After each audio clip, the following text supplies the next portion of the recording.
Hi, and welcome to another episode of Yummzy. Today we have very exciting guests. We are accompanied by Dr. Rawan, who is an endocrinologist and very experienced in the world of diabetes, diet, health, all these aspects. And we also have Keshta, who is also a Yummzy ambassador and is a champion when it comes to bodybuilding and training and diabetes coaching and all these aspects. And of course, me, Yummzy's founder. And we look forward to answering a few of the questions you already asked us on social media and answering a few other questions that we received over the week from different parts of social media. I might make sudden movements. Please ignore me because I do have a little thing on my lap. So you'll have to excuse me if I make any sudden movements due to this little guy moving. Welcome, guys. Welcome, Dr. Rawan, and welcome, Khalid. Hello, Julie. Hi, Julie. Nice to have you with us here in this exciting episode. And we will start with a question to all the audience. You'll actually see the questions on the screen. And the way we will do it is Dr. Rawan will bring in her medical expertise, her experience, all the background. And we will also answer as a person with diabetes. So I've been type 1 diabetic from the age of 5. This was one of the main factors we started Yummzy. Everything in Yummzy is meant to be under 5 grams of carb, which basically ensures that most people would not need to bolus for that. I will pass you on to Khalid, who will give an introduction about when he was diagnosed with diabetes and all of this, and how he developed his interest in body training and how the two have worked together. And then he will pass you on to Dr. Rowan. So, hi guys. Hope you're all keeping well. Right. So, my name is Khalid Keshta. I'm a bodybuilder, a personal trainer, and I'm the owner and founder of Keshta and Diabetes Sports Academy. Most importantly, I have type 1 diabetes, as Julie just mentioned. So, the way I got diagnosed was in 2011. I started losing a lot of weight. I started getting the typical symptoms of a person with diabetes, which is losing weight, extreme thirst. I used to use the toilet a lot. I used to be grumpy and angry all the time, and I knew something was wrong because I was training at that time as well. And my parents are luckily they are doctors, and they decided, well, let's check for your diabetes, and we bought a blood glucose monitor. And upon checking, every time they used to test, I used to try to do the fingerprint prick test. My blood sugar gives me an error or an out of value, I remember. And when another person in the family used to test, they used to give them a normal value between 4 to 8 millimole per liter. And we read the error means either there's a problem with the test or your blood sugar is out of control, is out of range completely. So they took me to the hospital and we did a check, and my blood sugar was 47 millimole per liter, which is extremely, extremely high for anyone, really. So I remember the doctor literally said, if it wasn't for the amount of water you used to drink, because the amount of water you used to drink, you used to flush the sugars and then you pee it out, you would have been either dead or in a coma. And yeah, this is how it all started with me. And once I got diagnosed, I actually felt that I got revived again because it had a very negative impact on my life and on my health.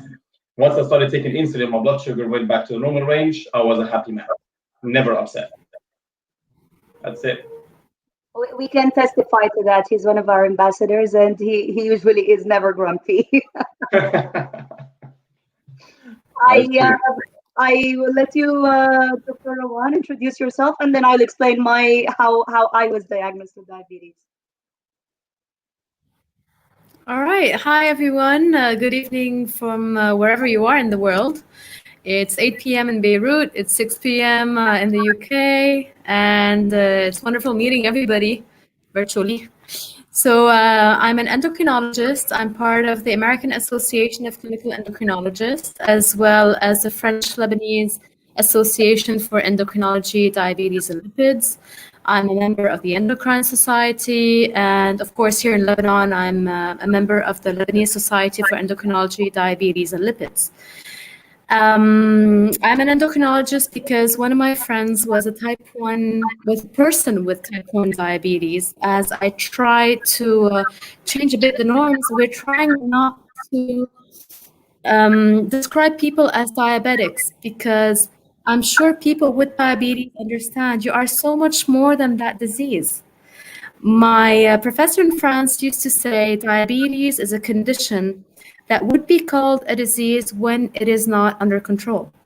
So patients or people living with diabetes should not be called diabetics. I mean, we're trying to get empathy involved, trying to build a partnership between diabetologists, endocrinologists, and people living with diseases. So maybe it's about time we change a little bit the definitions and try to find the human part of disease and look at the people that are so much more than what medical books describe as a disease. So what Khalid was describing, and I'm sure most of the people who are diagnosed with diabetes describe, are called the cardinal symptoms, or syndrome cardinal in French. These are the results of a lot of physiological changes that happen due to insulin insufficiency or even insulin deficiency. So hyperurination comes from increased thirst. Increased thirst comes from a lot of sugar excretion. Sugar excretion in the urine is usually accompanied by water and sodium excretion. So sodium is going to drag water down, glucose is dragging the sodium, and you're stuck in a loop of drinking way too much and urinating way too much to be able to try to get rid of that excess sugar. This is something that Khalid and I have discussed a lot. It's the model of the lock and the key. So sugar and glucose are necessary for the body. They're the fuel of your body. So you need glucose to be incorporated in your fuel centers called the mitochondria. And the sugar has to get inside your cell by opening a lock, and the key is insulin. So as long as insulin is not on board, you will still complain of the symptoms and signs of high glucose. So those are the cardinal symptoms that usually occur with the diagnosis of insulin insufficiency and deficiency. Wow, I didn't know all of that. When I was diagnosed with diabetes, I was actually 5 years old. So I'm glad they didn't give me that explanation because I probably would have cried even more than what I already did. You were probably freaked out at that time. Sorry? You would have probably freaked out just listening to all these medical terms. You'd be like, okay, where's my sugar?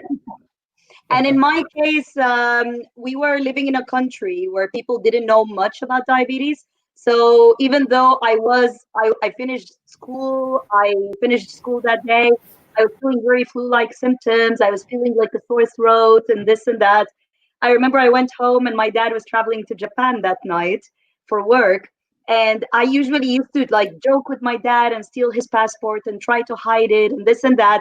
But that night I was just zonked out. I was so tired. I was so lethargic. I remember my dad came to my bed to say goodbye and kiss me, and I was just like, I'll see you next week. And then I don't remember anything after that other than waking up in a hospital, and I was told that I was in a coma. Um, and my mom was angry because the doctors didn't know what was wrong with me, and she was angry because there were ants on the bed. And my mom was saying, like, can't you even put my daughter in a clean bed in hospital? Why are there so many ants around her? And only then one of the junior doctors was like, I read about this thing called diabetes, which makes the sweat a little bit sweeter, so maybe she is diabetic. Let's test her sugar levels. And only then when they tested my sugar levels, thanks to that junior doctor, that they actually realized this 5-year-old is diabetic now, and we need to do something to put insulin into her body and this and that. And then my mom had to meet the challenges that that country didn't know much about diabetes or have diabetes cases. I mean, they probably did, but people just died because they didn't have the medicine for them. So my mom had to go look in the black market and look in like to ask people who are coming from abroad, please bring with you something called insulin. Please bring with you injection, like syringes. Please bring this. Please bring that. She was asking my dad to bring the stuff, and my dad was like, why? Who in the family needs this stuff? And my mom was like, no, don't worry, just bring it. We need it for charity. Just bring it with you. Because she didn't want to worry my dad while he was abroad. And then basically the first time they were trying to teach me how to inject myself. And at the time there were no pens. It was like the syringe, you fill it up, tuck, tuck, tuck, tuck. And I remember the first time they were trying to inject me, I was like, what is this? And they said, it's water. And I said, it's not that saline thing you were talking about. And they're like, no, it's not insulin. It's not, it's water. We just want to show you how to inject and to show your mom. And I was like, well, if it's water, why are you injecting me? And the doctor was like, you're going to be injecting for the rest of your life. And I said to him, okay, I don't want to start now, inject my grandmother. Some doctors are just blunt and straight to the point. Yeah. For a 5-year-old, I was like, this one injection, I don't want it. Yeah. You know, as a physician, it's shocking to me to hear such stories. I know, right? It was in a country called Sudan, and that's where I grew up in Africa. And unfortunately, it's a war-torn country, so people had more to worry about than things like diabetes, and they didn't hear about children with diabetes. Like even the junior doctor, when he mentioned diabetes, my mom, like, she remembers and recalls that the other senior doctors were just like, "What are you talking about? Are you crazy? It can't be diabetes. She's too young for that." And then the doctor was like, "But why is she surrounded by so many ants and they're biting? And like none of the other kids in the ward have any of these problems." And then they were like, "Oh, okay, let's check and see." So yeah. God bless you that you had to go through this. Yeah. And I survived the coma. I mean, I think of myself being very lucky to be diagnosed in UK, to be honest. Yeah. I mean, even back in Egypt, that's where I'm from originally. If I got diagnosed there, I'm not sure if I would have gotten the enough education at least to get me started, to get me, to kind of teach me what I have at least. Like, I'm not saying that the doctors here did help a lot in my condition, but at least they kick-started what I already know now. So obviously I give them credit for this. Big difference. And again, the NHS here, look at what they're doing to us. Yeah. Where I come from, where I grew up actually, because I come from different places, but where I grew up, if you can't afford insulin, you're dead. Simple as that. It's a simple equation. To what? Afford it or know a charitable person who can help you get it. That's it. Yeah, that's true. Oh well. I will move on to the next question. So, how did you get diabetes? Did you eat a lot of sugar when you were a kid? Just like what I'm eating now. I'm having more diabetes now. Look at me. Oh, guys, put that away. So how did you get diabetes? Did you eat a lot of sugar when you were a kid, but you look so slim? What are the other funny or annoying questions you get? Oh, I'm glad it's an annoying question because I actually thought someone asked this question with the intention. I get this and I get the opposite as well. So, did you eat a lot of sugars? Okay, no comment. Why? How come you look so slim? Or why are you not? How are you fit, for example? Or if I'm eating sugar now, how are you eating sugar if you have diabetes? And they're like continuous, non-stop questions. One is, but you look young. Should you have diabetes at this age? Yeah. Also people, obviously, when people say in, I'm trying to translate it, they say in Arabic, when they say, "Oh, Rabbina yashfik," as in, may God heal you. And I'm like, some people, when I go back home, they keep on repeating it. And I'm like, I'm not even upset. Move on. I don't have like a bad disease. It's just a condition that made me a better person. 100% it made me a better person, by the way. Yeah, I mean, type 1 diabetes has nothing to do with the amount of sugar that you used to eat. It's an autoimmune disease that it just happens. Till now, scientists are not even 100% sure why the body attacks itself. Dr. Rawan will obviously answer this better than me, but there is no reason. No one caused it, so no one should ever feel bad about it. That's all you need to know. Yeah, exactly. So far, we do have genetic proof that there are some people who are more predisposed than others.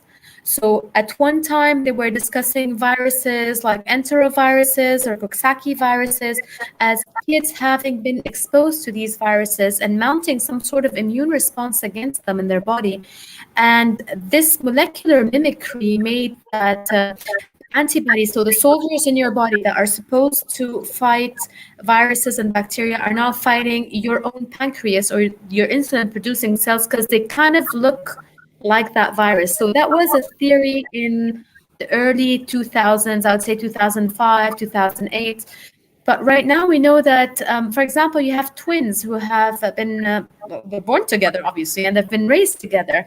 And they had the same viruses or diseases as kids, and some of them would develop an autoimmune disease, whether it be type 1 diabetes or thyroid disease or alopecia, which means the loss of hair, vitiligo, the change of color, and the other twin would not.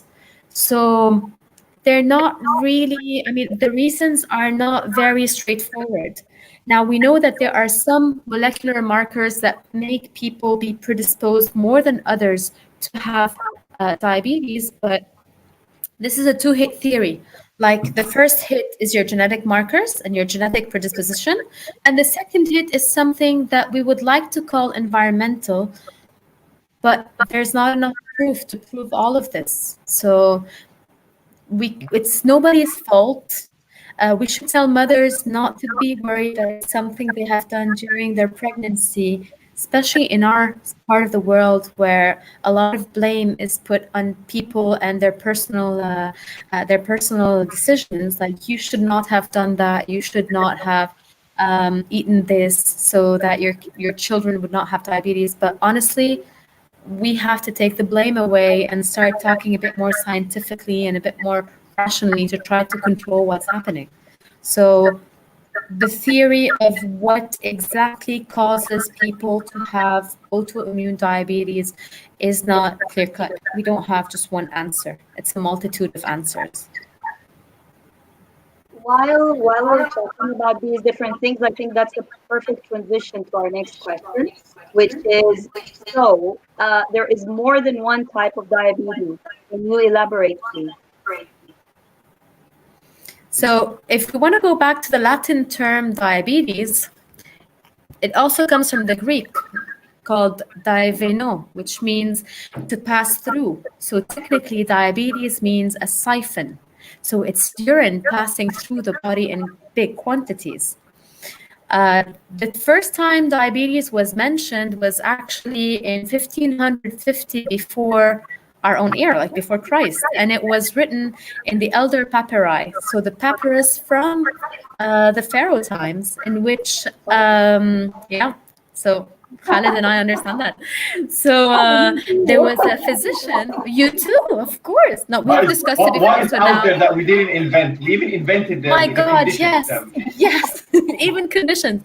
So in the papyrus, there was a physician called Hasira that was describing a person who had a lot of urination and was very thirsty and was slimming down because he was, quote unquote, pissing his weight away. So we think that this is probably the first mention of diabetes. Now, sadly, we don't know how the story goes. We don't know what happened, but this was in 1550 before Christ. Then in the Middle Ages, and this is something that Jolie would sort of understand, they had friars and monks trying to taste the urine of these people who were urinating a lot. Yeah, I know, I'm sorry. That were urinating a lot, because they noticed that people who were urinating a lot had their urine invaded by ants, because ants were sensing the sugar in that urine. So in the sweat as well. So this is when the term diabetes mellitus came through. Mellitus means it's coming from honey. So now we know that diabetes mellitus is the disease in which there is a lot of urination and the urine tastes sweet, tastes like honey. So now we know that this is basically the standing point of that disease. It's the mainstay of the disease. But now we know, because of the discovery of insulin in 1921 by Drs. Banting and Best, and we all love these people, whether we're doctors or patients. These are people that save the lives of millions of others. It has been discovered that there's a close relationship between insulin and the sugar level. So, diabetes means a lot of urination that is sweet. It's either due to a complete lack of insulin, which is seen in autoimmune diabetes, which we call diabetes type 1, or there's a resistance to the action of insulin, and this is found in diabetes type 2, which is called the hereditary diabetes that is due to insulin resistance. We also find insulin resistance in pregnant ladies, and then we call the diabetes that appear during pregnancy as gestational diabetes mellitus that should technically disappear after delivery, but predisposes the mom to having type 2 diabetes herself a few years later.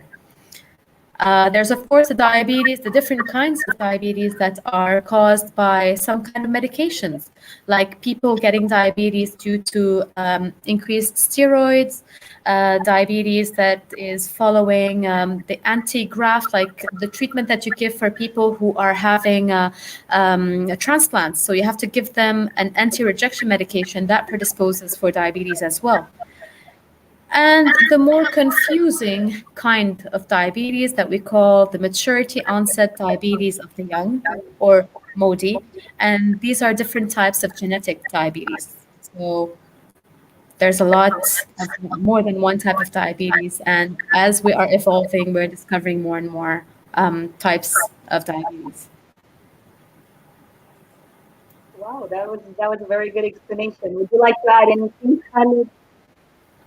No, so just like, well, my explanation would be, wasn't going to even be an explanation. I was going to be type 1, type 2, type 1.5 LADA, gestational diabetes, and there is another type that isn't even, it's not considered as a type, it's called type 3 diabetes, which is not considered as a type of diabetes because it's not approved, it's not even approved yet, but it's just insulin resistance in the brain, which, don't take my word for it. Again, Dr. Rawan would know more, but it's not approved. That's why if you look at, if you are a member of the Diabetes Sports Academy, you will find an article about it where I mentioned the types of diabetes, and then I reached there and I'm like, that's what they used to claim it, but in reality, it's not approved yet. But yeah, so for now, 4 types, I would say. That's it. Amazing. Right. So, what is the honeymoon period, and have you had one? Yeah, I have to say, since we started Yummzy, we actually got married literally 2 months before starting Yummzy, and until this day, we haven't been on our honeymoon yet. We're hoping to go, but okay. Hold on. Okay, Adrian is telling me this is not what the question means. Apparently, diabetes, honeymoon, something, or the others. You just want to go on a honeymoon so bad. I know, I want to go on my honeymoon. That's what it is. Well, if you look at it from that side, you've actually been on a honeymoon already, having a diabetes honeymoon. How? Oh, Yummzy. Okay, I get it. We're on diabetes honeymoon because I could eat Yummzy. No, but Adrian just explained. It means when someone is diagnosed, they get a period where their body is actually producing insulin, and that kind of puts them in a honeymoon period. Yeah, so your pancreas didn't fully stop working, and it's just bursting random, doses of insulin here and there. So some people, although they are diagnosed with type 1 diabetes, in the honeymoon period, which happens straight after the diagnosis, some people don't even take insulin. That's how much. I didn't happen to be one of those people. Yeah, it's complete luck, I've been through one. Everyone I know, every type 1 diabetic I know has been through one. Wow. But I think some people like it, but I didn't like it because it's random. You cannot predict what's happening. So some people liked it because they're not injecting insulin at that point. But for me, it was literally, I can't go hypo at any time. I can't stop using insulin, but go hyper at any time, hyperglycemic and hypoglycemic, I mean. So, for me, I like jumping straight to the point. I have no insulin. My pancreas is not working. That's all right. Yeah, exactly. That's what it is. That's it. No brain. No, I guess in my case, because I mean, if I work out and I train and so on, I only need my background insulin. I don't actually, even if I eat a lot of carbs, I wouldn't need to inject. Like right now or during the honeymoon period? I don't think I had this honeymoon period because even now, if I go for a jog and I come home, I probably won't need to inject for the rest of the day except for background insulin, which I already injected. Because So you're burning the sugar out. If it's an exactly. aerobic exercise, you're just burning it. Well, yeah, but I don't think I've had this honeymoon period at all. Dr. Rawan, do you have something medical to add to the honeymoon? That's not Well, honeymoon period. it's exactly what Khalid explained. It's like if you want to cartoonize it a little bit, it's just like you have your pancreas in a jar of honey. Once you give a bit of insulin and you take the honey out, your pancreas is going to be working in bursts. Some people have a honeymoon period of 1 month. One of my personal experiences with honeymoon period was for a year and a half. So So that is person that person not was insulin for a year and a half? for a year and a half. He was on oral like glucose lowering agents for a year and a half, and then one day he calls and he says, "Oh my God, it came back again. Like Oh it's wow. not working. Can we do it again? Can we change?" This is why it's a very difficult period because Can you do it again as if you could figure can we it? do it again? Can we use some other medication to get me back to where I was for the past year and a half? And I agree with Khalid. Um, I'm wondering whether or not a honeymoon period is a good thing or a bad thing. Because, some people, once they're diagnosed, they sort of believe that this is something, it's a fluke and it's going to go away. So they sort of forget this condition for a period of time and then it comes back. So it's as if you Their have concept to. about it is that they want to prolong the period that they're not injecting insulin. But It's true. if it's eventually going to happen anyway, Might as well get that's it my out opinion. there. Yeah, there are two different approaches to it, and I mean, in our parts of the world, and I'm sure that Jolie and Khaled have heard that. As kids, parents would tell their children, or doctors would tell the children, "Careful, don't eat as much sugar, otherwise we're going to have to inject you with insulin." It's as if they're using injection to promote fear. I think we I got don't caught use up. that too, but to be honest, as an adult, I do use that strategy. Just trying to scare people, like, careful, make sure that your sugars are well controlled, otherwise I'm going to have to give you some insulin. I mean, insulin is not supposed to be, it's like the scary monster. So it's very common in our parts of the world where they're trying to threaten people with having to give them insulin. But I mean, both of you can vouch that insulin is a lifesaver. Yeah, I agree. I agree. Although my ideology is to avoid taking too much insulin, and that way at least I manage my diet better and I don't gain weight that I don't want at the same time. Exactly. So cool. That was really good. And the next question is, how does type 1 diabetes affect your career? Any moments you'd like to share? I'll let you go first, Khalid. Type 1 diabetes made my career, put it that way. Mhm. So people that don't know this, I'm actually a civil engineer. So I have a master's degree in civil engineering. I worked 4 years in construction, but then I realized that my passion is more towards, the diabetes community, helping people with diabetes, learning myself, and also about sports and fitness and bodybuilding and so on. If I didn't have type 1 diabetes, I would have never thought about being a bodybuilder. So literally, my motive of being a bodybuilder is because this is how exactly it happened. I used to play football. I broke my knee, ruptured my ligament, started training in the gym a bit. I found that my body is responding quickly and positively to training because genes do play a big role in bodybuilding. And then I thought, if I have diabetes and I can progress this quick and get this big in that such short time, I might as well try to compete and show people that it's possible. That if bodybuilding is one of the hardest sports out there, and so if I can do it in bodybuilding, then other people can do it not just in sports but in their career generally. So and that's why whenever I compete and I go up on stage, I put my freestyle Libra or my pump or whatever I would normally wear on my arm. I put it on my core for people to question it. People that are not diabetic just question it and understand what that is. So I'm raising awareness. and people that have diabetes to get encouraged and motivated to do the same and know that nothing will stop them. So for me, my career right now is I compete in bodybuilding, but I'm a personal trainer that specializes in training people with diabetes. Because I have diabetes. And then my company, Keshta, which a big lump of it is the Diabetes Sports Academy.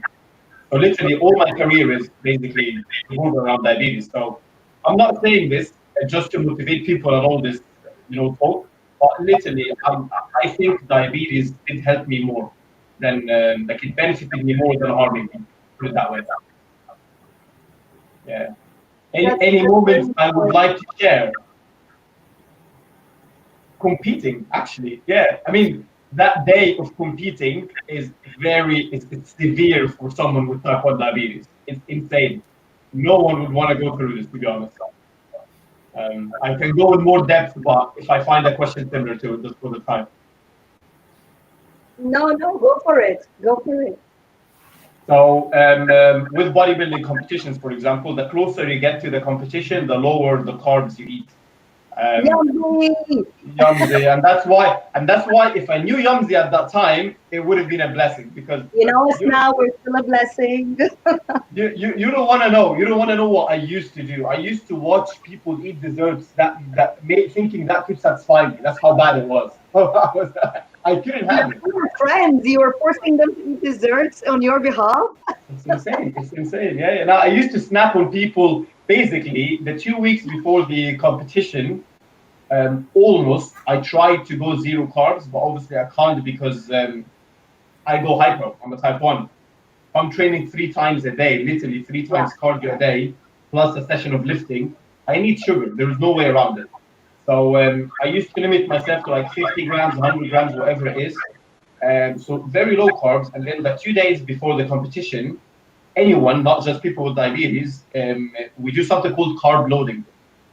Or a day before the competition. Carb loading, which means you eat so many carbs, like 600, 700, 800 grams of carbs a day. Literally.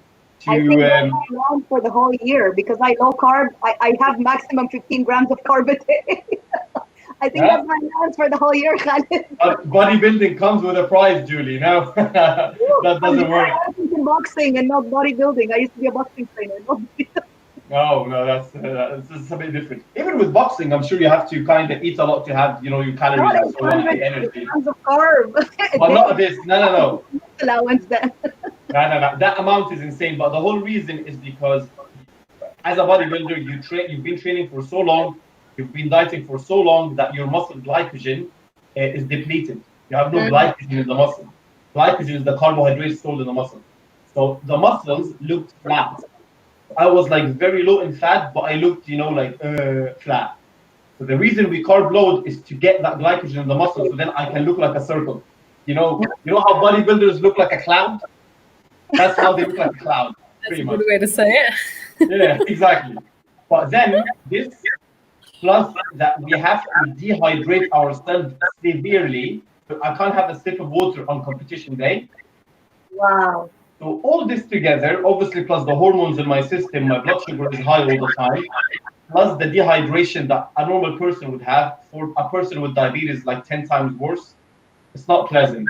So every time I step on stage, I'm praying that I come out alive. I'm like, let's see. Wow. I didn't realize it was that strenuous to go through this.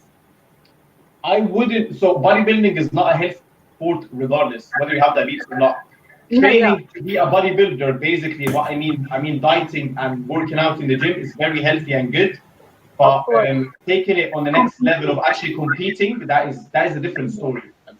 I mean, don't take a word from anyone that haven't competed to speak about competitions. Put it that way. Yeah. No, this is great insight. So for me, for example, how it affected me career-wise. So before Yummzy, of course, Yummzy was created because of my diabetes. Yummzy was my brainchild for many years. I always went to coffee shops, or I went to high street supermarkets, or this and that. I would look for something that says sugar-free. It would be like I won the lottery when it says sugar-free. I turn it over and it has maltitol, or it has sucrose, Dextrose or something. or dextrose, or something that I don't want in my body. And no matter how hard I tried, you could never find something like that. Then one day, I realized I make cakes at home. It's not so hard to make low carb cakes. It's why is there no one in the world doing it? And that's when I realized the cost is much higher. You make a normal cake and it costs something like 4 or 5 pounds if you use normal ingredients. If you use the highest quality stevia, if you use the baking safe stevia, if you use things like almond flour, coconut flour that's low carb, believe it or not, even coconut flour, you get coconut flour that's 50 grams of carb per 100, and you get coconut flour that's 6 grams of carb per 100. Just the word coconut flour can be so deceiving for people who are doing low carb. So I looked at all of these things and I realized the cost involved. And then my husband and I realized, you know what, the world really needs this. Even if it means we can't beat the prices of normal, like non-sugar cakes and all of this, the world really needs this. People with diabetes need this. People who have celiac disease need this. People who have IBS. People who want to avoid sugar for competing or celebrities or athletes.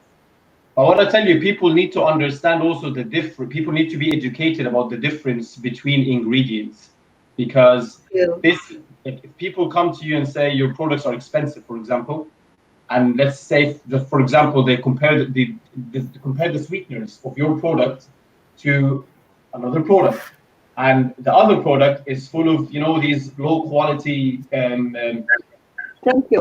harmful sweeteners or whatnot, it makes a big difference. Definitely. It makes a big difference. Even the coconut flour makes a big difference, Khalid. You get two coconut flours, they look identical. One will have 50 grams of carb, one will have 67 grams of carb. And people think, oh, I'm doing low carb, I'm doing keto, I will eat coconut flour cake. But they don't realize actually that coconut flour might be just 20 grams less than normal flour. So this is how Yummzy was born, because of this, and that's my Yummzy career. Regarding other careers or any moments we'd like to share, my background is consulting and IT consulting, and I worked for some of the big four companies and all of this, the consultancy. Wait, your background was what? IT consulting. Oh, wow. So business intelligence, analytics, data warehousing, this, that, all that jazz. So you have no idea how many times I was in a meeting and suddenly I would get up. That's even before the freestyle Libra kicked in. I'm showing off my Libra now. But that's even before the Libra kicked in. Like I would feel I'm hypoing after a 6-hour workshop or something. And I would get up, I would walk to where the sandwiches are and I would start eating straight away. And I remember on a few occasions, colleagues came up to me and they're like, I thought you were trying to lose weight. Why are you eating like 5 sandwiches in and I said, just leave me for now, and I'm sweating and trying to eat quickly. And did you tell them that you had diabetes though? No, because unfortunately for me, diabetes did cause me a few issues regarding promotions or getting big projects or this or that, because there is discrimination out there. Not everybody is educated about diabetes and how high achievers we are and all of this. So unfortunately for me, also as a kid, I got bullied over diabetes. Kids didn't want to sit next to me or drink from the same area or whatever in case they catch diabetes from me. So there is Hello?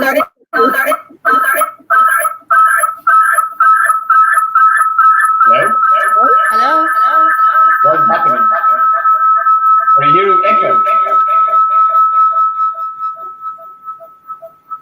I think. That's a rap song.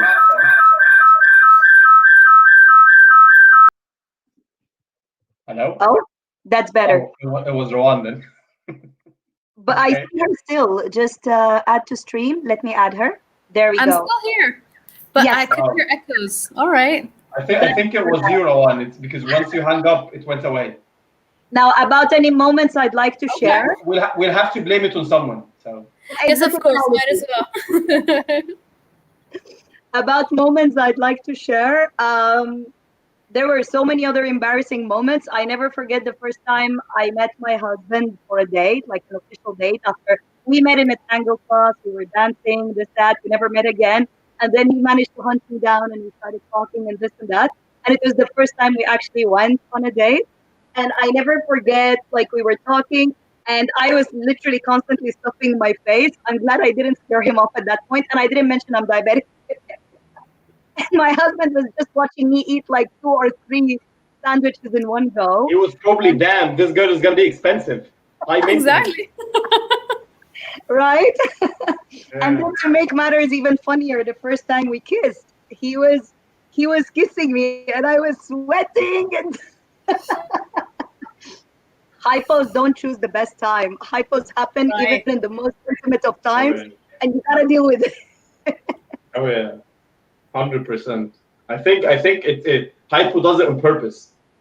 I know, Every, right? every time I have something very important, I check my blood sugar, it's like 10. And then once it happened, once I get into that event or something, it's like 3. I didn't do anything. I just thought about it. You know, on one of my competitions, I'll tell you something quickly. That was a horrible like half an hour in my life. One of the competitions, I was hyperglycemic throughout the whole day. It doesn't drop because of the carb loading that I'm having. But I kept on taking insulin. Once I stepped on stage, just before walking to stage, I check on my freestyle Libra, and I'm like 2.9. I'm like, Oh my God. and they called my name. And I'm out literally because you know the hardest part in bodybuilding is actually the flexing, the posing. And I was just standing like flexing, but at the same time I was like shaky. I couldn't handle it, and I'm like, and once I'm done with my posing routine, I sprint to the changing room, stuffing myself with like I took people's food as well because everyone's carb loading, so everyone's got like donuts and muffins and stuff. But they know that I have diabetes. We spoke before the competition. Everyone asked me about what is that bottle in your stomach. I'm like, I have diabetes, man. But yeah, it was a horrible moment. I can imagine you standing there going. Insane. Thing is, they mark you down if you basically one of the marks down is if you're trying so hard. You need to be a bit natural. But for me, obviously, I was like, but yeah, thankfully I won that one. Yay! Somehow. That's what we like to hear. So, next question. Mm-hmm. No right or wrong here. If you had a day without diabetes or counting carbs at all, what would be the 3 things you would be eating nonstop? Oh. Okay, I know you guys will laugh about me, but I do low carb, and unlike some people who do 800 grams of carb a day, I do 15 grams of carb a day. So this is a fantasy for me. So I'm gonna go first with this question. You have to go first, yeah. And do not judge me, please, okay? Do not judge me. Pizza. No, actually, I'm not a huge fan. Dude, I grew up in a country with no food, so I'm very, very very organic when it comes to food. Okay. Boiled oats then. What? Boiled oats, plain oats. Actually, I would love to eat muesli the whole day. I would definitely love. I said don't judge me. Okay? Don't judge me. Sorry. My top 3 would be muesli, bananas, like non-stop bananas. I'm talking 3-4 bananas. Like I don't want anything that day other than bananas. Just that. Okay. And what? mangoes. Mangoes. Fair enough. That's way Mangoes too is a healthy high in for somebody sugar who for doesn't it. count carbs. That's way too healthy. Yeah, but Dr. Rawan, I grew up in a country where we didn't have candy and cake and this and that. So for me, this is my fantasy, guys. Now I'm scared to hear Khalid's answer. Go on.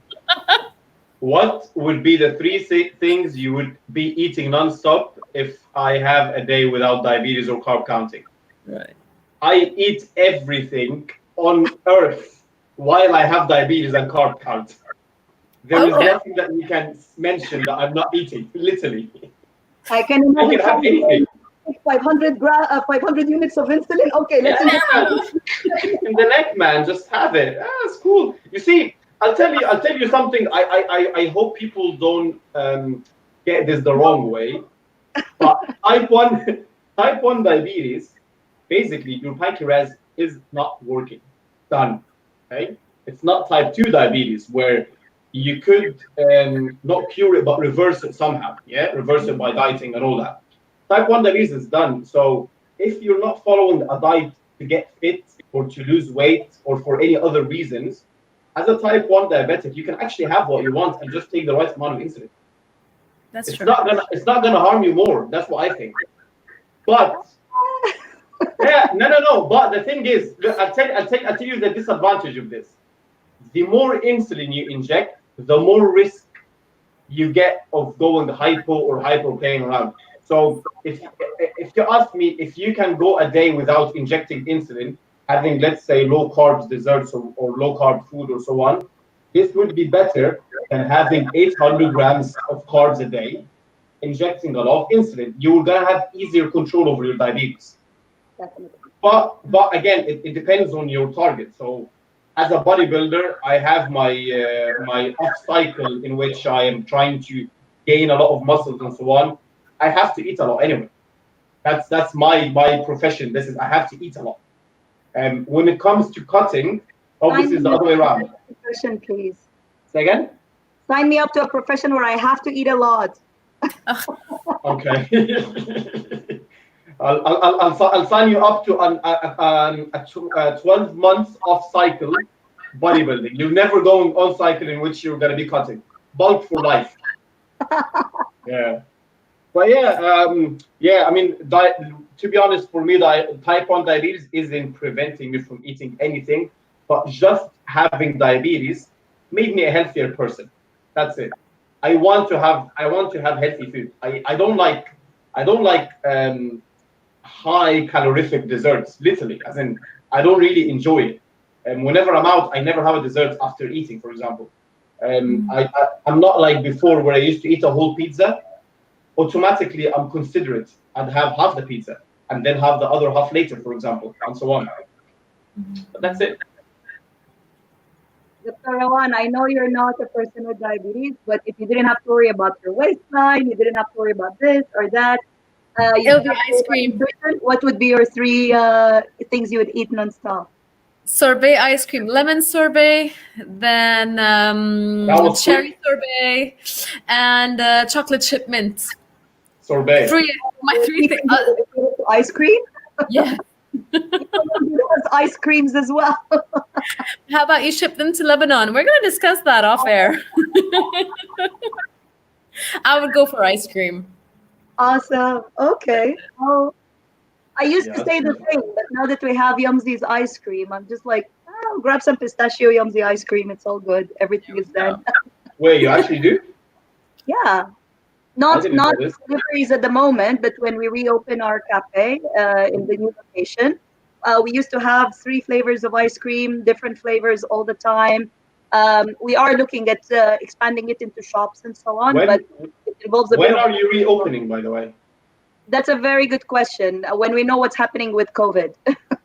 Oh, okay. You know, being in the vulnerable category, I don't want to be serving people straight away. Oh yeah, of course, yeah. And a lot of our I forgot about that, being a diabetic. I completely forgot being vulnerable. Yeah. All right. And a lot of our customers as well, like whether they're diabetic or keto or they have thyroid problems or this or that, or asthmatic, allergies or so on. So we take it as our responsibility that if we open too soon, we might actually be endangering our customers as well, because when they come to us, they're having that exposure. And so that's why we're trying to push delivery more and maybe for a bit longer to make sure everybody is safe, including our customers, because we love them and we want to see them for years to come. We don't want anybody to be affected in a bad way. Of course. Of course. Right. So that was that question. The next one. I noticed that many people with type 1 diabetes are high achievers. And yes, you guys are included. Do you have any other examples? That's so nice. Why don't you have the name of the person who asked the question? Who asked the question? Okay, I think Khalid wants to go first. I'll let him go. Who asked the question? No, I know a lot of people, for example, in the fitness industry, surprisingly. I was surprised at the start, but there are a lot of personal trainers out there. There was a bodybuilder called Phil Graham. There is a professional rugby player. I'm so bad with names, but there is a professional rugby player. There is a professional boxer. There is a what else? Man, I know a lot of people. There's a power lifter as well. What? So I'm gonna. Oh, and there's a football player who plays for Real Madrid. His name is Nacho. He's a type 1 diabetic. Yeah, Yes. I just remembered now. Hail Um, Mary. yeah, you know what? It felt. I'll tell you something. When I started, let's say, becoming a diabetic athlete, put it that way.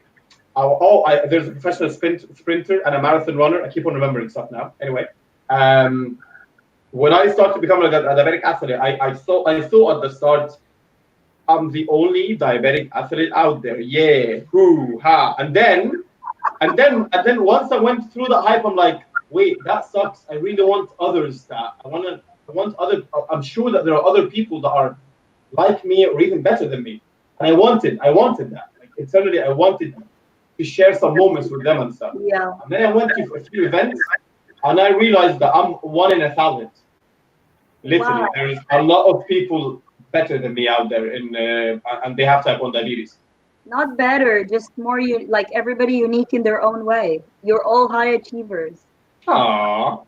It's true. Come on, you. I'm not going to list people because I think all type 1 diabetics become achievers in some way or another. I mean, even as kids, for example, when I was 5, a normal kid, when someone offered them a cake slice, all they needed to think is this is a stranger. I shouldn't take a cake from them, or this is my uncle. It's safe to take a cake. In my case, as a 5-year-old, when someone offered me a cake, even my own uncle, I'd be like, okay, he's not a stranger, but one, this is someone who's offering me a cake who knows my condition. 2, has he done the carb counting? Do I know if I need to inject insulin? 3, did I bring my insulin with me, or did my mom bring my insulin with me? Am I going to be able to eat that cake? 4, you can imagine how many decisions or questions I have. You're like an engineer in your head. Yeah. So I think a lot of diabetics go through the state, like it's a well-known fact. Diabetics make a lot more decisions than people without diabetes. It's a 24/7 job. There is always pressure on us. Totally. So when someone says to me, "Oh, are diabetics high achievers?" I think all diabetics are, but I think also maybe we're more inclined to doing further things because other than just doing our job, like my IT background or your consulting profession, other than just doing our job, we have to do our job and we have to take care of this 24/7 thing going on that affects how we think. In my case, for example, I would be having a meeting with the CEO of a very well-known company. But at the same time, if I say just one wrong word in that meeting, we lost $1 million account or £1 million account. And I have to be constantly careful what's coming out of my mouth. But at the same time, I have to be careful what's going on in my body. And at the same time, I have to do my job at the same level or higher than any of my colleagues who are not diabetic. So you see what I mean? Like from a young age, from the moment we are diagnosed with diabetes, we're primed to make decisions constantly in the most aggressive or the most strict of situations with the minimal resources. Sometimes I had to go through whole meetings where my sugar levels, my glucose levels were extremely low. But I had to keep going. You can't stop. You can't say, sorry, I'm diabetic, because in my career, the fact I'm a woman would have already qualified me to get out of the door. So the fact I'm also using another excuse would have been another reason to get me out of the door. Right. Exactly. Now, that's true. I mean, I always tell clients that use diabetes to your advantage. Yes. Because it's a 24/7 job, as I said, and if you achieve something a non-diabetic person has achieved, at least for you, you're actually in a higher rank because you went through so much that he didn't. So you should be proud. So it doesn't even have to be in sports, or it doesn't even have to be in a professional level. But I finished uni. I finished an undergrad, for example. But I finished uni. Having diabetes, having that stress, having the uni stress plus the diabetes stress, this is a lot harder. So people need to be proud of themselves. And as you said, yeah, everyone is a high achiever, to be honest. That's true. Apart from people that decide are even higher achievers. Say again? I think everyone is a high achiever, but for people with diabetes, it's even more of a challenge, and they have to achieve even higher. 100%, and obviously not just diabetes. People with autoimmune diseases generally, I would say. Yeah, right. Or mental, or a lot of other issues, because these all play a huge part in how we perceive the world, how we give out to the world, how all of this is affected based on how we feel that day. Even if we're controlling our diabetes, and you know this, Khalid, even if we're controlling our diabetes 100%, everything is under control. You might go have a nap and you'll wake up and hell has broken loose and you don't even understand. I've been eating right, I've been injecting right, I've been doing anything. Oh yeah, oh yeah. And then 2 days later, you realize you had a cold or something. It's completely random. Some stuff are just out of control, and that's it. Nothing you can do. We'll move to the next question. Are you a finger pricker or more of a scanner? Why? I used to be a finger pricker, but God gave us the scanner. So why would I be a finger pricker? I'm not gonna lie. Sometimes I do prick sometimes because I also know the Libra can have a delay of 10 to 20 It does minutes. have a delay, not can. It actually does have a delay. So I do prick sometimes, but yeah, I enjoy the scanning aspect more. Because the freestyle Libra, it measures the blood sugar from the fluid under the skin, not from the blood. Yes. So it takes time. So there will always be a delay, but you get used to that delay. As in, if it's, I would know if my freestyle Libra says it's 5, I'm 5.5, for example. I would probably, and obviously depending on the arrow, where is it going, I would know I'm either a 5 or a 6. You get what I mean?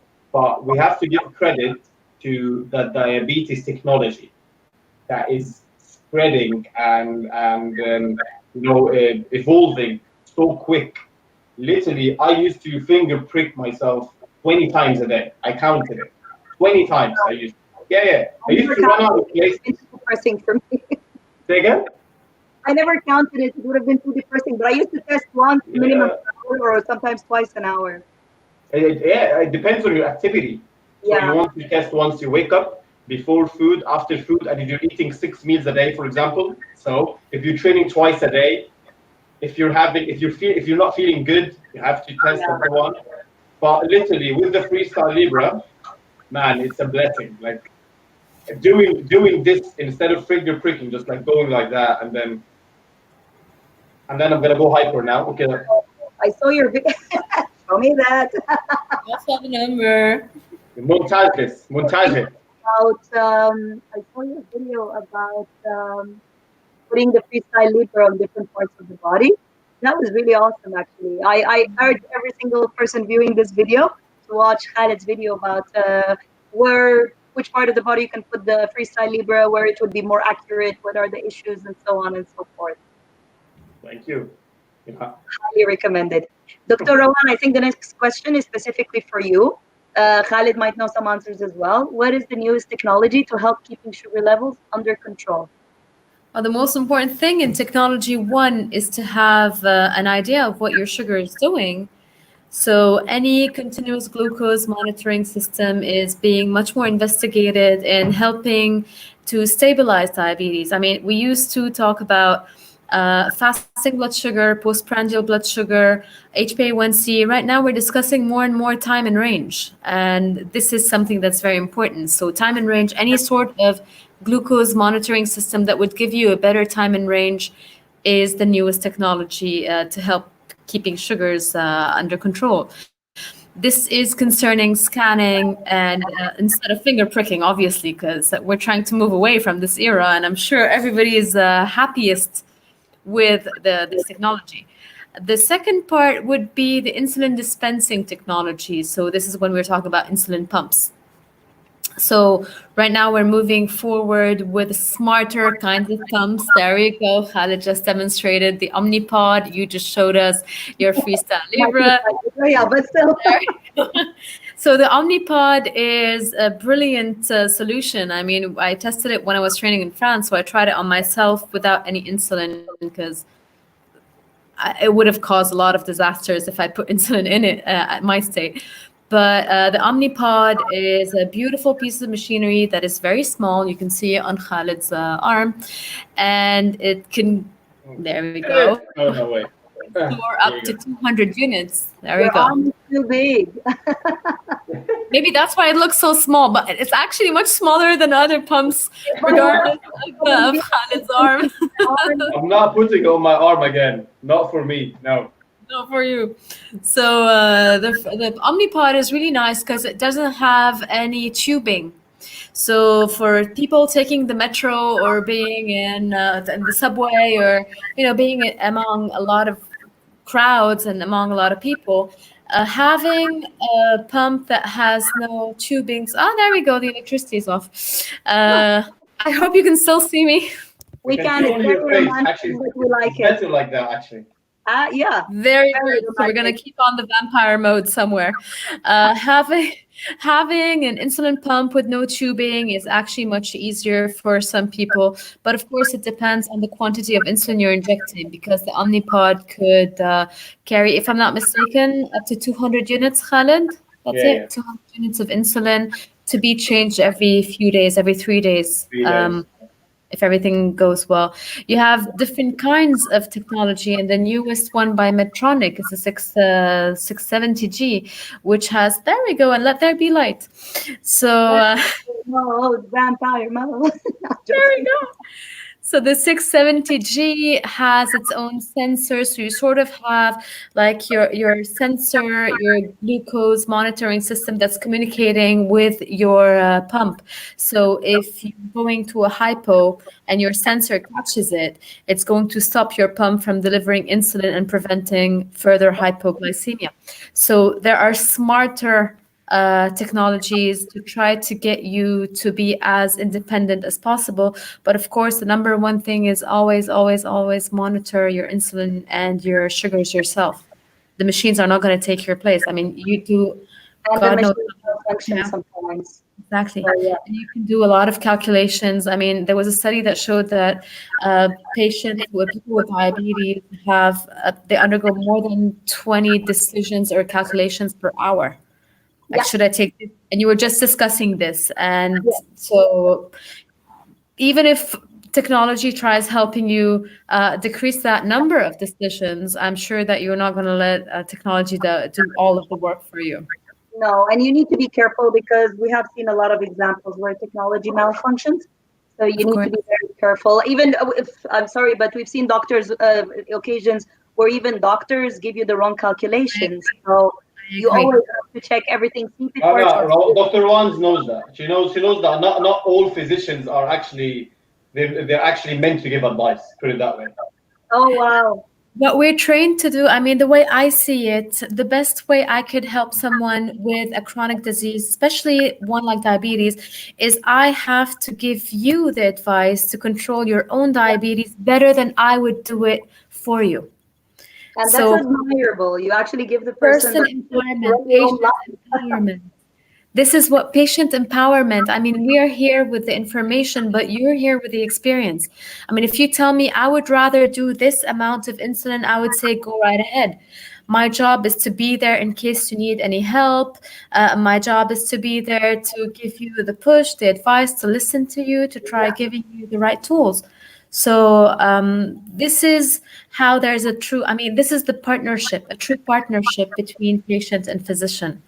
We both have to build together, and the way I know I've done my job right if you know about your disease much more than I do. Do you know how it works out in Egypt? What they do to patients? They No, tell tell. them. They tell so. Well, okay, I can't say all. Most I can't say all. I can't generalize. Most of the doctors they say there's a type of insulin called mixed start, Oh which is my like God, a like blend we. of short and long acting. I still till now I don't understand how it works, but basically, That's what I've been on my whole life, actually. really. So There so are mixed About insulins, but there would be newer insulins. I mean, now there's a mix of degludec, insulin degludec, and rapid insulin. So what we're trying to do how is can for you mix analog. a long and short acting in the same time? I don't get that. I How? know. I know. Some people are more responsive to that, and usually it's very early in their diabetes. But the thing is, so what I'm saying with doctors in Egypt, when someone gets diagnosed, the doctor specifies the amount of units that they're meant to take, regardless. So obviously they don't explain what they have and how will the food affect and so on, regardless of what they're gonna eat during the day. That's very dangerous, actually, because also some Yeah. people get colds or flus or something, and they don't realize that they need like different amounts of insulin. but they are religiously following what the doctor told them because they don't even know how to calculate things. They've Even simpler.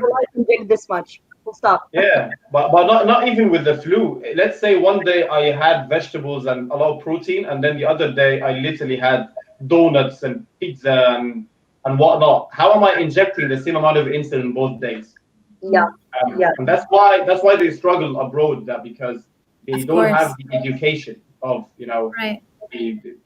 what they have and how to control it and how to treat it.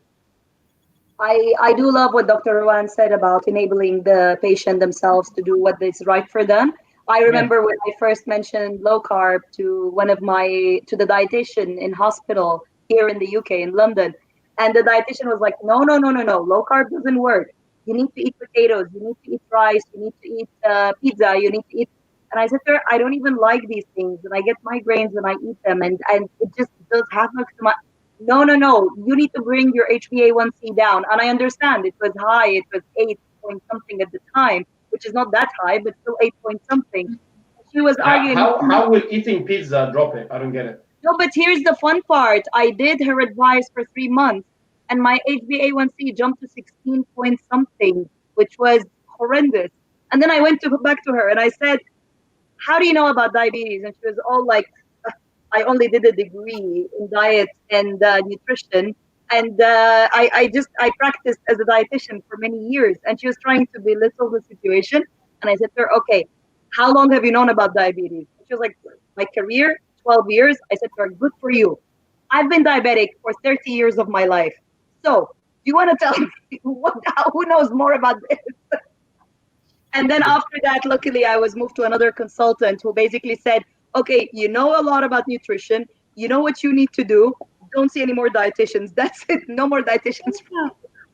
Yeah. A good patient, in my opinion, a good diabetic patient will know more than any doctor existing. Put it down. Any existing doctor. Dr. Rawan to tell them what is right, what is wrong, and to guide them, rather than just give them numbers and say, inject this much. No, you can't do that. You shouldn't do that. That's how you lose faith in yourself, and patients lose faith in you. And that's when you think that you have a disease, pretty much. Right, exactly. Yeah. Exactly. And no control over it. Right, guys, I'm conscious of the time, so let's move to the next question. Go ahead. What are the news regarding finding a cure for type 1 diabetes? Do you think there is already a cure out there? I'm going to go first. Please do. I think Dr. Rawan is already anticipating something bad coming up. Drink salt. Go ahead. Let us brace ourselves. Yes. So for the last 30 years, I've been hearing how they almost reached curing diabetes. I've heard how mice are diabetes free. I've heard how they reverse type 1 diabetes in mice and rats and this and that. Now, my only 30 years later, and believe me, all of these researches were literally being transferred to human stage, or they have been transferred to human stage and succeeded, but for some reason they disappeared. So my outcome or my summary of the situation about a cure is, I'm glad we have mice that don't have diabetes. I'm glad we have mice and rats that don't have cancer. I'm glad we have healthy mice nowadays. But until this day, I have not seen a human. I've got something healthy at least. Yeah.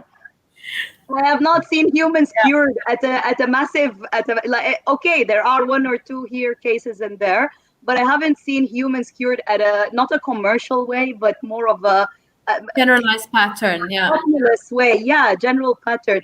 So that's my take on this one. I know it's not scientific, but I praise all the lovely mice that have to live without diabetes and cancer and all this in the world. Lucky mice. Sometimes I wish I was one. You never thought you'd want it to be a mouse, but there you go. Well, there you go, Ratatouille all the way now. Well, it's true. Every year we hear of breakthroughs and baby steps and phase 1 trials and phase 2 trials. Well, right now, I mean, I was trained in France, and my professor was the head of the INSERM research unit on type 1 diabetes and genetic diabetes. So the two, let us say, the newest approaches to cure, the first one is the pancreas graft and they would graft the pancreas and kidney as well, because usually these people, the people who are receiving the pancreas, are people who have had long-standing diabetes with nephropathy, so they would benefit from a graft. But remember, just as we said before, once we are transplanting an organ, we need to give treatment to modify the graft versus host or host versus graft response. So we are in some patients, so the studies have shown that some patients who had type 1 diabetes, they no longer have type 1 diabetes or insulin dependent diabetes, but they had pill dependent diabetes. So it's an improvement, but it's not really 100% cure. The second step is the stem cell transplantation. And I think it was in 2019 or 2018 that there was an article about a person that was transplanted with their own stem cells as a potential cure for diabetes. But I mean, that was 2 years ago, and we still need a longer amount of time to see whether or not immunomodulation is going to tolerate these new stem cells before fighting the new beta cells. So there was a person that was transplanted with their autologous stem cells in Lille 1 or 2 years ago, but so far we don't have the final results. It's still too short term as a study. That seems to be almost a temporary cure, and then they do it again for them. This is what we're waiting to see, how long they're going to be, how long those stem cells are going to survive in the body, because these are stem cells that are treated. And then again, the whole study on stem cells could have probably gone faster, but one, there's not enough financing. Two, some hospitals or some countries do have some sort of religious background that would forbid this new kind of technology, that it's playing God, or so you have a lot of caveats and a lot of obstacles. But let's hope that person from Lille stays diabetes free for as long as possible, so that we would not wish for more mice and see how it went with human beings. So let's hope. This will be commercially available. Do you think people will be able to afford this, or even governments? I hope so. It should. Diabetics are a huge cash cow for a lot of pharmaceutical companies. So would they really want to cure diabetes? I would wish that. I mean, I'm happy for the mouse population, but yes, but let's try to go for the humans as well. I'm hoping that this would happen, but conspiracy theories sprout every 5 seconds, so yeah, let's try staying away from this. But I mean, it would be very interesting. Let's cross our fingers and our toes. And I just want to say, is it worth it? As in, for a person with diabetes, is your diabetes so bad that you would rather have an organ transplant or any sort of transplant? Really? That's a very good question. I wouldn't say so bad, Khalid, but you know what? As a child who used to go to a hospital where older people had diabetes, even now, as someone who goes to hospital, to the diabetic unit, unfortunately, a lot of the people I see, they can definitely do with this. Maybe not me at this stage, True. but with amputations. I see people who were eating healthy, but life stresses or lack of affordability of insulin or whatever caused them to have kidney damage or go blind. Or we have a family friend who's unfortunately blind because of my grandma amputated her leg, put it that way. So I'm aware of this, but why? But instead, let's think about it. Would you rather educate people or do that, whatever you said, the transplant, like offer them the transplant treatment because they're not educated enough with their condition to be able to control it? I agree with you, but for example, in my case, I hope I am educated enough to deal with my I mean, even the doctors, when they see my HbA1c, they say to me, wow, you should be teaching us about diabetes, because it's usually between 4.5 and 5.5 or 6. So in my case, I obviously know what I'm doing, and I've had it. To be honest, if tomorrow I'm told I don't have diabetes anymore, I wouldn't know how to live. I'll probably end up being as big as the door because I'll be eating everything I shouldn't be eating. But I'm trying to the banana and the muesli, banana muesli and mango. But what I'm trying to say is, unfortunately, there are days when I get a cold or a flu. There are days when I am very stressed at work or I skip a meal. Last year, when we were in Yummzy, I had to skip a day of work because I ended up in hospital throwing up my guts. And then when Adrian asked me a simple question, and he was asking me, my husband, didn't you have dinner yesterday night? And I said, no. And he said, didn't you have lunch? And I said, no, I forgot. And he was like, didn't you have breakfast? And I was like, I was too busy. Okay, I didn't eat for like 30 something hours. Just don't kill me over it. And he was like, okay, but the fact you didn't have a hypo, that's still bad for you not to eat so long. So you see, if I didn't have diabetes, I know what I did was wrong. But if I didn't have diabetes, I wouldn't have ended up in hospital. I would have just ended up doing intermittent fasting or whatever colorful names these things have nowadays. Now, also, for example, you get people who get stressed, I don't know, through divorce, through this, through that. And unfortunately, that can have a direct effect on them, which was the case with our family friend. She was controlling her diabetes perfectly until things went downhill for her family-wise. And then it just backfired on her. So for people like, I understand what you're saying, but for people who are at risk, or for people who might develop these complications, there's also research that says some diabetics are more likely to develop complications than others, regardless of control. So for these kind of categories, I think a cure would be really, really needed.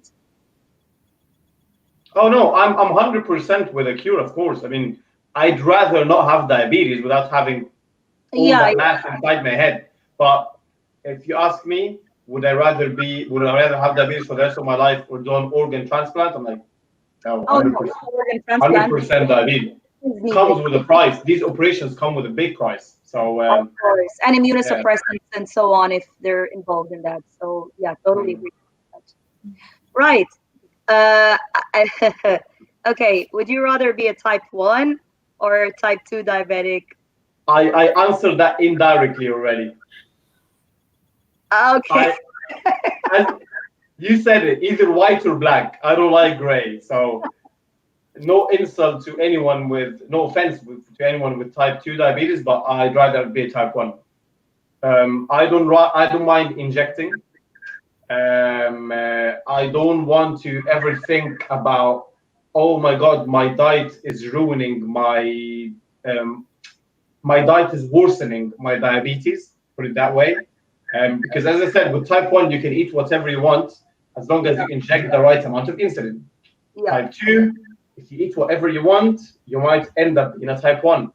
So you will always have that fear of, oh, I don't want to become a type 1 and start injecting insulin.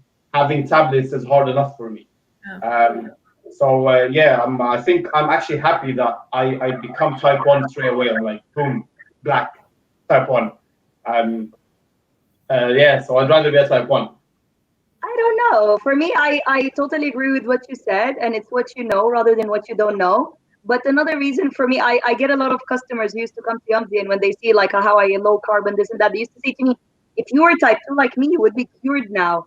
And I say to them, yeah, but if I was type 2 like you, I wouldn't have my freestyle Libra.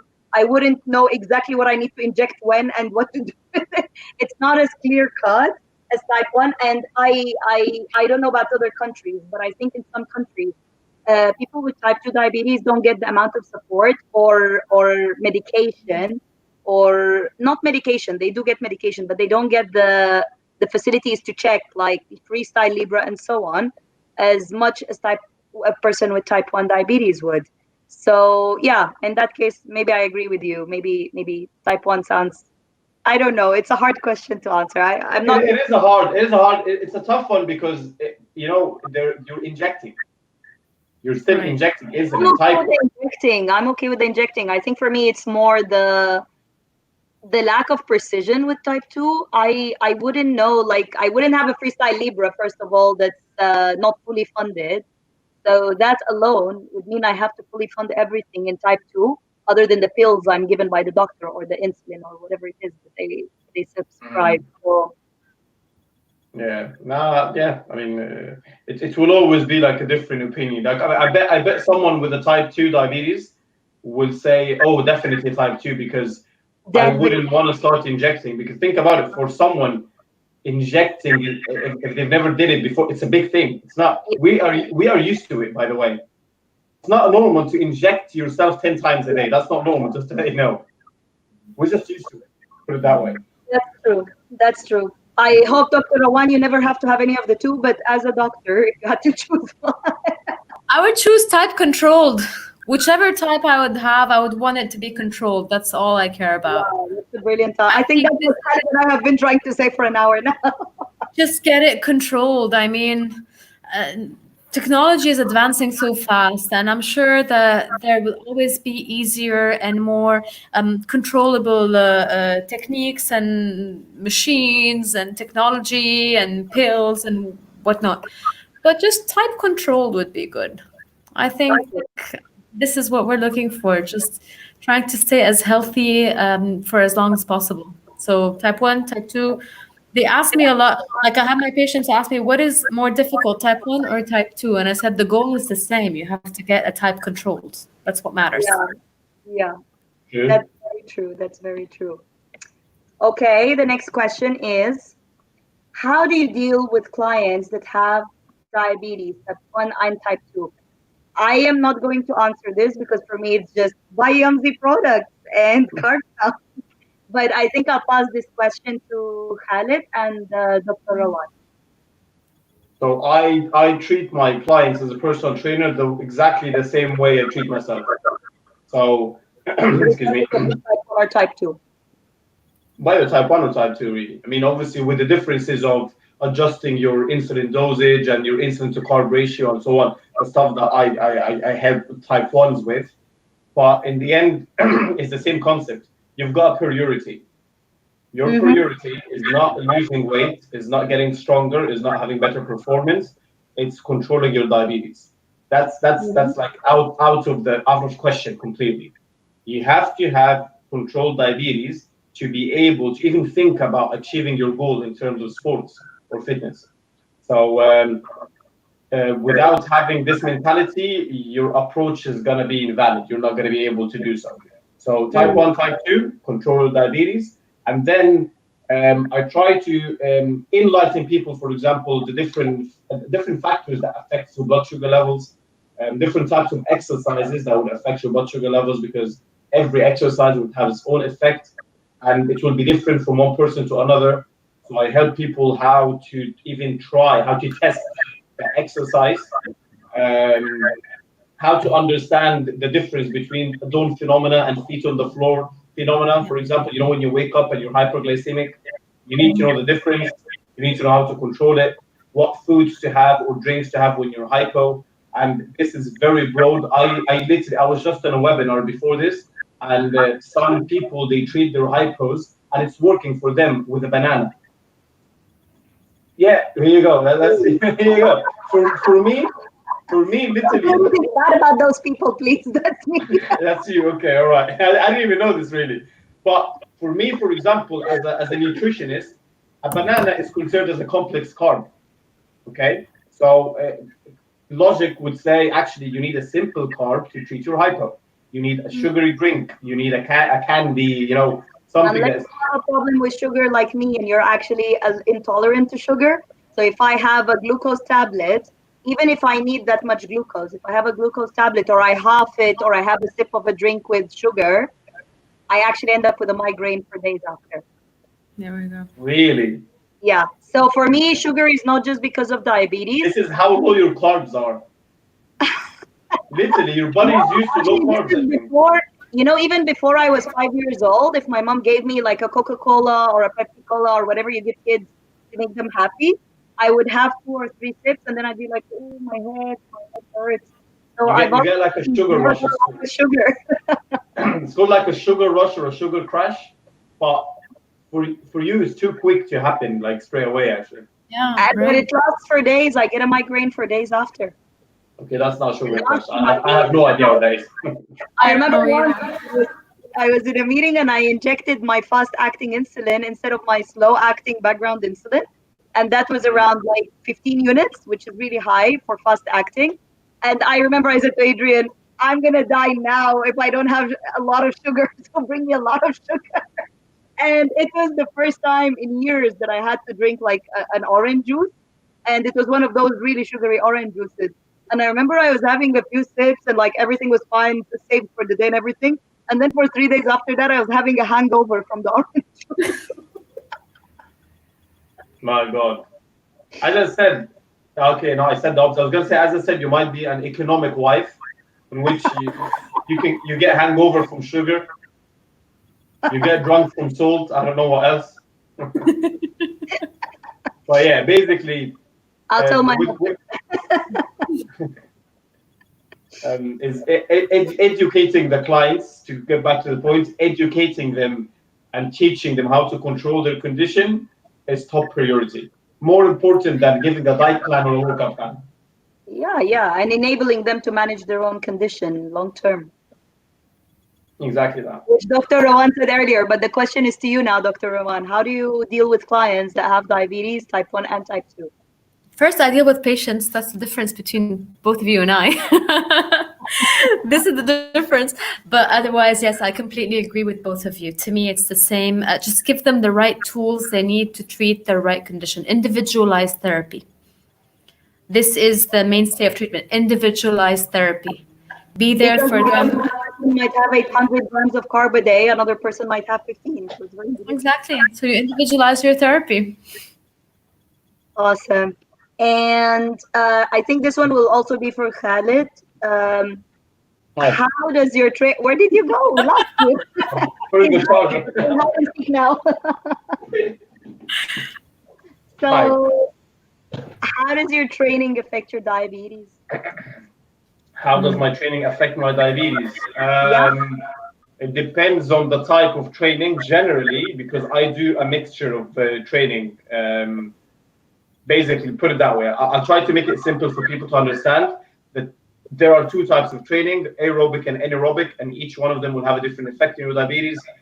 Aerobic will most likely, not all the time, will drop your blood sugar levels, and anaerobic most likely, not all of the times, will elevate it. So I need to know what exercise I'm going to do today, what kind of workout, what exercise are involved, and what effect it will have on my diabetes. So, for example, if I'm going to perform an exercise and I know that it's going to elevate my blood sugar levels, and already my blood sugar level is like 10 or 11 millimole per liter, I have to rethink about it, or I have to inject insulin to prevent the raise. Same the other way around. Of course, I want to prevent a hypo. I don't want to treat a hypo.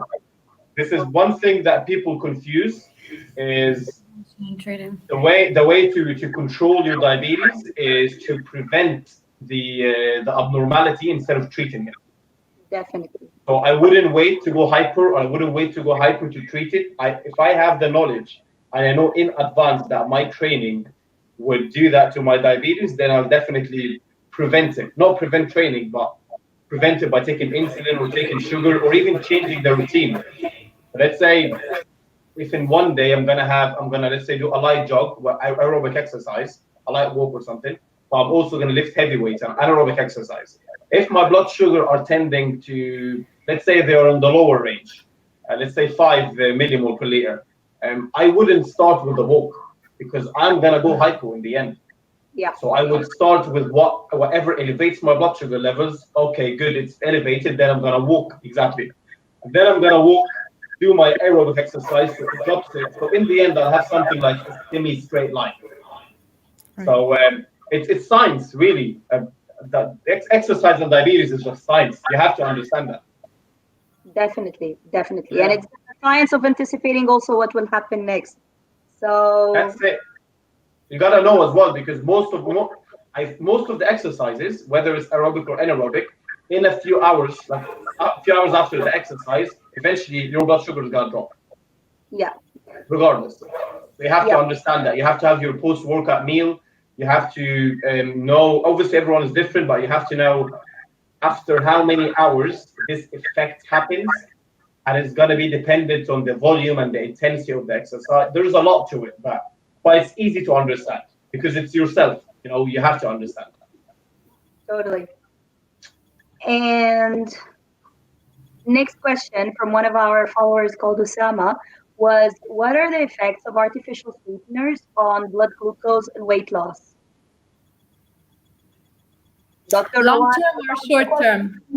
Short term or long term? Because that's a very controversial topic. Yes.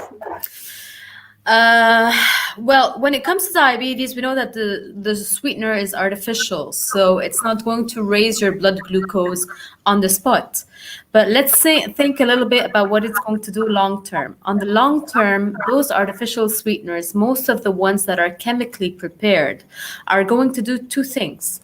The first thing is work on your gut microbiome and sort of cause an abnormal flora, an abnormal bacteria inside of your intestines, which they were made, I mean, these artificial sweeteners were made to prevent diabetes, quote unquote, or prevent weight loss. But with changing the gut microbiome, they are causing diabetes and they are causing weight gain. So on the long run, most of the commercial artificial sweeteners that are very chemical in nature are linked to obesity, and they're linked to the progression or the occurrence of diabetes, the type 2 kind of diabetes. To make it very simple, this was an article that was published a few years ago. Your tongue is going to get the taste of sugar that is 30 times sweeter than regular sugar. But your brain is not going to get any sugar, any glucose in the blood. So the brain would go into panic mode, and the way it reacts to panic mode is to open up your appetite. So you're going to end up eating much more, causing obesity, and following obesity and weight gain, you're going to develop type 2 diabetes. So personally, I try my best not to advocate artificial sweeteners and rather go for the more natural kind of sweeteners rather than the chemical ones. Like, which ones would you recommend people stay away from more, or which ones I mean, are less harmful? aspartame and aspartame, those are the ones that have been studied to cause the gut microbiome imbalance. So these are the ones that I would try to stay away from. You have the more natural ones that are like, for example, the stevia or some, stevia is safer. It seems to be safer in studies. I mean, I could not vouch for all of the sweeteners, but what I know is from randomized controlled trials, and those are observations. So yeah, I would try to stay away from artificial sweeteners, and the more artificial they are, the more processed they are, the higher the complications that would come because of that. Yeah. I remember a friend of mine who was constantly having Diet Coke while on a diet, and she was, one, not losing weight, and two, the only thing she was losing was her hair. And I remember trying to explain to her, like, the sweeteners in Diet Coke, one of the side effects for them is losing hair. And she was, no, this is Diet Coke, stop making everything look bad. And I tried to explain, look, your body holds on to fat to protect itself from toxins. And by having bad sweeteners and preservatives and this and that, you're actually hindering your weight loss journey. So you need to eat more natural. Yes, do low carb and all of this, but cleaner. Don't eat processed stuff. So she didn't believe me for a while, but then after a year of not believing and losing her hair and not losing any weight, she was like, okay, fine, I'll do what you're saying for 6 months. And if I don't see any improvement, I will go back. And I said, okay, try it for 6 months. And funny enough, she did see, like, her hair was growing back. She was losing weight faster than before. And now she's an advocate for everybody. Don't use sweeteners. Don't use sweeteners. They're bad for you. Only stevia. Only this. Personally, I don't like them. I don't like the taste of any artificial sweetener, and I don't sweeten things anyway. So that's an even healthier style. Or go for honey. We're Mediterraneans. We like honey. For me, it will give me a migraine. So no, I'm not gonna go for. And it's high, so no, I'm not gonna go for. But to that fantasy list, I would like to get drunk drinking honey. Yeah.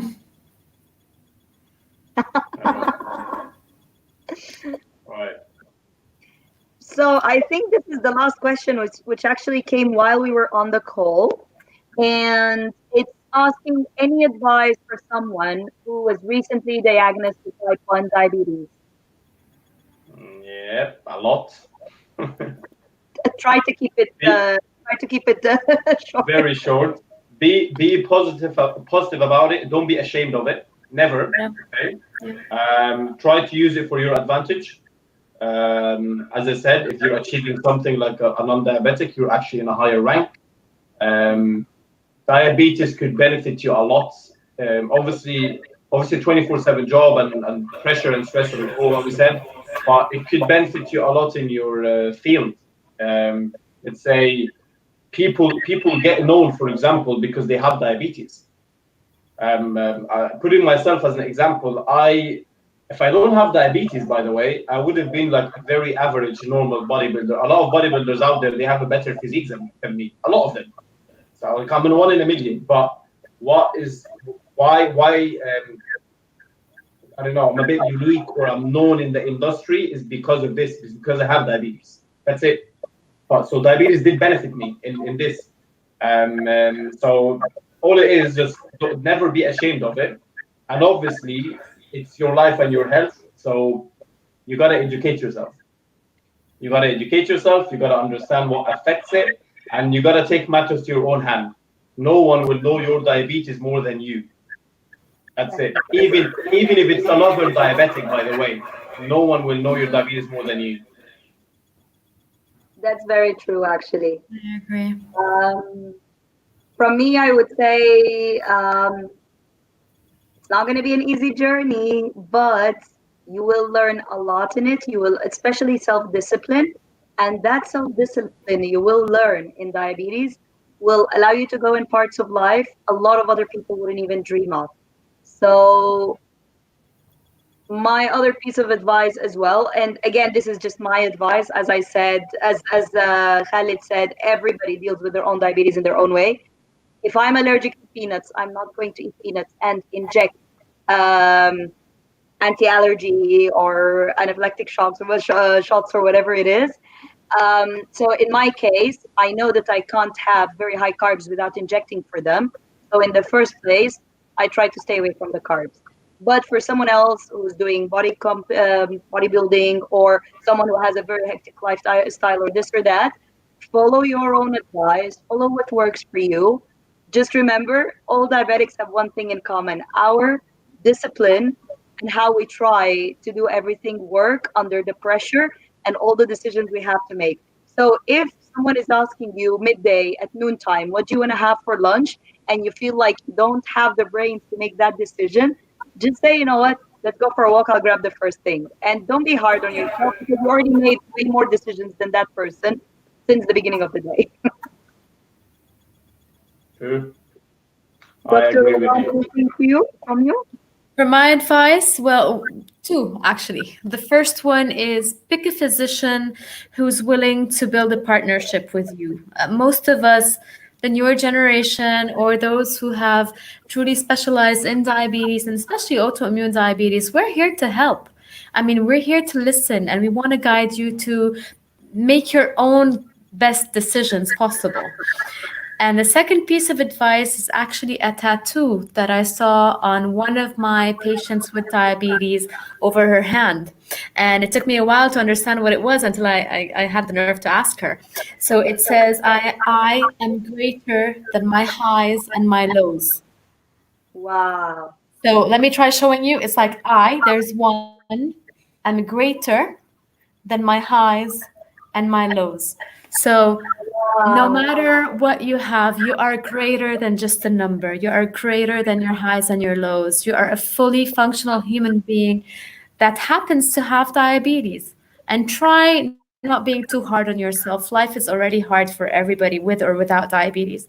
So pick a partnership. Remember who you are. Take the advice of every other person, the positive side of things. Learn from the positive. Learn not to be as negative as those who are negative. And life's a journey. Enjoy it while it's there. Definitely. That was very deep. Oh, no, please don't. Hold yourself together. Hold I'm yourself. too emotional right today. Oh, I that need my napkin sleep, has. as you know. Exactly. I was just saying that. Amazing. Well, guys, that's the end of the questions. Unless you want to say anything else or have any other questions. I have a ton being asked on my Instagram when I posted that story, so I don't know if we want to go through them. I mean, I'll If answer them we separately, didn't discuss maybe. any of them, please, yes. So if we didn't Like, discuss any of them, just say them, and Dr. Rawan or you or I can answer. Yes.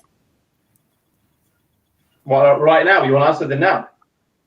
Yeah, if we I didn't mean, already. I'll tell you, no. I'll tell you something. There is one question that has been asked 4 times. So Oh, I'll wow. answer that. Yeah, Definitely. that's the one that will answer. A lot of them are, some of them said Dawn phenomena and then question mark, and then what is Dawn phenomena, or how to prevent Dawn phenomena. So in 30 seconds, the answer is how to prevent Dawn phenomena. You can't. There you go. You actually can't prevent Dawn phenomena. A background of what is Dawn phenomena, because maybe some of our viewers don't know what it is because they're not diabetic, or they take care of a diabetic person but in a different language. So maybe if you explain it quickly, that would help as well. And then they know there is no way to prevent it. Yeah. Do you want to go, or do you want me to go? Go ahead, Ron. All right, dawn phenomena is when your sugar levels increase at dawn. What happens naturally is that your body starts secreting cortisol, which is the stress hormone, because your body is getting ready to wake up and face the day. So your stress hormone goes higher. This stress hormone is responsible to keep your blood pressure a bit more elevated to keep up with your day, and your sugar levels a bit higher so that your muscles have enough sugar to eat. You cannot counteract dawn phenomenon. If you have consistently dawn phenomenon, you have to account for it when you're taking your basal insulin, your slow insulin. But don't worry too much about it. You're going to be able to correct it later. It's not going to ruin your whole day. It's just a small part of your day. It's dawn phenomenon. It's something that's natural. Don't be afraid of it. I think also a very good way of so you can't prevent the hormone excretion in your body, full stop. But what you can do is, if you have a pump, you can increase your basal there you go. around that period, so your blood sugar doesn't increase. Of course. So the hormones, the cortisol, it's gonna elevate your blood sugar levels. So you can't stop the hormone from being excreted, but you can stop your blood sugar from elevating. That is if you have a pump. Again. Huh? Prevention, again, what you were talking about exactly. earlier. Because the thing is with morning hyperglycemia, it causes insulin resistance to most of the people that I know, including myself. If I'm waking up, I'm hyper. That's it. Once I have breakfast, I am insulin resistant. It's gonna take hours for the insulin resistance to disappear and then drop. Did you know that? And do you also know that the more hyperglycemic you are, the more insulin you would need, let's say, per 1 millimole to drop. You know what I mean? So let's say if your correction dose is 1:1, so if your blood sugar levels is 10 millimole per liter, for example, and you want to drop it to 7, you're gonna inject 3 units of insulin. That's hypothetically. If your blood sugar is 25, and you want to drop it to 22, you're not going to inject 3 units of insulin, you're going to inject more. It becomes harder. Yeah. So, yeah. That's prevention, glucotoxicity. Like you need a bit more insulin to stop the toxic effect of the sugars. The higher they are, the more toxic you are, and the more insulin resistance you are. You're resistant you are. Actually, one more question then, based on the dawn phenomena. Does it matter? I know we said there's no way to prevent it. I was looking at Khalid in a very disturbed way, or very shocked way, because I'll be honest, I think I'm one of the luckiest people in the fact that when I go to sleep and I wake up, I only have this dawn phenomenon maybe 2 or 3 days a year. Mm-hmm. And I know some of our customers used to say they have it constantly, every single night. Yeah, literally me. Yeah, so does it matter? Like, why does it affect some people and not? And I have let me explain. I have a very stressful life. I'm talking, sometimes I work 20 hours a day. So.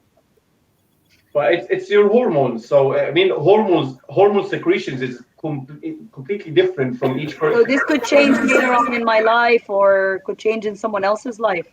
It could. It could, especially with like when you're aging, you're losing more muscle, you're having more fat. So yeah, sorry. Second, with women, you have to go through menopause. Guys, that's the prevention. With women, you have polycystic ovary syndrome as teenagers and young adults, and then there's menopause later. So you have to take care of that. Yeah. Sorry to be the bearer of bad news. Okay, that's interesting to know, actually, because I read a lot of people talk about it, but I didn't realize it was so common. I didn't hear what you said. What did you say?